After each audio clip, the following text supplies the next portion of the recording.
Hello' everyone, মোৰ অন্য এটা ভিডিঅ'লৈ সকলোকে স্বাগতম জনাইছোঁ।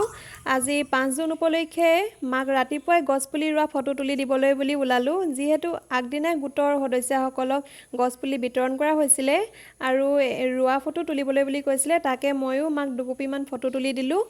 তাৰপাছত এয়া ভাইটিও গছপুলি এটা ৰুওঁ বুলি ওলালে। দেখিছে নহয়, ইয়াক ভিডিঅ' কৰি থকা দেখি ই মোক গালি পাৰি আছে। মায়ে গছপুলিটো ৰুবৰ বাবে আগতীয়াকৈ জেগাডোখৰ চাফ চিকুণ কৰি থৈছিলে। সি গৈ পিনে মাত্ৰ গাঁতটোহে খান্দিছেগৈ।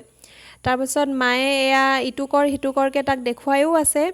তাৰপাছত এয়া মায়ে অলপ গোবৰো দি দিছে ইয়াত। ভাইটিয়ে তাৰপাছত এয়া মাটিখিনিৰ লগত ভালদৰে গোবৰখিনি মিক্স কৰি এয়া পুলিটো ৰুই দিছে।